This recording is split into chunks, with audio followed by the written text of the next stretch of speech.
ఈరోజు వైసీపీలోకి కొన్ని కారణాల చెంతో, మీ వైఫల్యాల చెంతో, లేకపోతే మీ విధానాలు నచ్చకో, పొరపాటు చేసామనే తప్పిదంతోనూ ఈరోజు తిరిగి మళ్ళీ వైసీపీ గూటికి వస్తే వచ్చిన వెంటనే అసలు బాధ ఏంటంటే, నేను నారాయణ గారిని కూడా అడుగుతున్నా, సార్ మీరు పాఠాలు చెప్పి 10 మంది విద్యాభ్యాసం చేశారు, చాలా గొప్ప గొప్ప వాళ్ళు అని చెప్పి మీ మీద చాలా చెప్పుకుంటారు. ఇదేనా మీరు నేర్పించేది? 8 నెలలు ఉంది పట్టుమని ఇంకా కార్పొరేషన్. మీరు కనీసం ఒక కార్పొరేటర్ని నిలబెట్టలా, ఆ కార్పొరేటర్ గెలిచేదానికి కష్టపడలా, ఆ కార్పొరేటర్ గెలిచేదానికి ఆర్థిక సహాయం చేయలే, కనీసం మీకు ఆ కార్పొరేటర్ల మీద హక్కు లేదు. కానీ ఈరోజు నెల్లూరు నగరంలో ఆ కార్పొరేటర్లు, గెలిచిన కార్పొరేటర్లు మళ్ళీ వైసీపీకి వస్తూ ఉంటే మాత్రం అనేక రకాల ఇబ్బందులు, అనేక రకాల కేసులు, అనేక రకాల ఇది జరుగుతూ ఉంది. ఈరోజు 8 నెలలు ఉంది, మీరు మున్సిపల్ మినిస్టర్గా ఉన్నారు, కార్పొరేషన్ మీరు కైవసం చేసుకోవాలనుకుంటే బర్తరఫ్ చేసుకోండి. అసలు మొత్తం కార్పొరేషన్నే మొత్తం తీసుకొని 54 గెలిపించుకొని, మీ మేయర్ని గెలిపించుకొని తెలుగుదేశం పార్టీ కార్పొరేటర్ మేము అని చెప్పి గర్వంగా చెప్పుకొని తప్పులేదు కదా. 8 నెలల కోసం ఇంత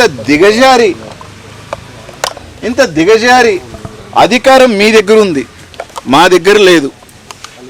ధనబలం నారాయణ గారి దగ్గర కానీ విపిఆర్ గారి దగ్గర ఉన్నంత ధనబలం ఈ జిల్లాలో ఎవరి దగ్గరైనా ఉందే? కనీసం ఓ కన్నంత ధనబలం వాళ్ళని పోటీ చేసే అంత ఉందే? ధనబలం లేదు, అధికార బలం లేదు, ఏమీ లేదు. మేం భయపిస్తున్నామంట. ఈరోజు మా నాయకులు గత 1.5 సంవత్సరంలో సిటీ ఇన్ఛార్జ్ అయిన చంద్రశేఖర్ రెడ్డి గారు కానీ, రూరల్ విజయ్ కుమార్ రెడ్డి గారు కానీ, లేకపోతే జిల్లా అధ్యక్షులు గోవర్ధన్, ఇంకా జిల్లాలో ఉన్న ప్రశ్నను కానీ, కార్యకర్తల మీద కేసులు కానీ, నాయకుల మీద కేసులు కానీ, లేకపోతే రౌడీ షీట్లు కానీ, వీటిలకే పోలీస్ స్టేషన్లు సతమతమత క్యాడర్ ఇబ్బందులు పడతా ఉంటే మేము బెదిరించామంట, మేము ప్రలోభాలు పెట్టామంట. మేమేనా పిలిచి వర్కులు ఇస్తామని చెప్పింది?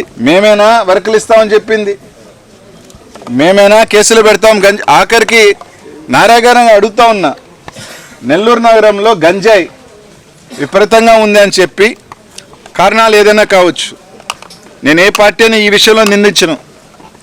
గంజాయి ఎక్కువ ఉంది, మర్డర్లు ఎక్కువ జరుగుతూ ఉన్నాయి, రకరకాల ఇబ్బందులు పడతా ఉంటే ఎంత నీచానికి దిగజారంటే, ఒకవేళ మీరు కార్పొరేటర్ని తీసుకువెళ్ళాలి గానో, లేకపోతే ఏమైనా తప్పు చేస్తే ఆ కార్పొరేటర్తో మాట్లాడాలా, ఆ కార్పొరేటర్లను పిలవటం, మీ భార్య మీద గంజాయి పెడతాం, మీ బిడ్డ మీద గంజాయి పెడతాం, మీ కుటుంబం ఇళ్ళనే జైలు పంపిస్తామని చెప్పి దుస్థితికి మీరు దిగజారిన మాట వాస్తవం కాదా అని అడుగుతా ఉన్నా.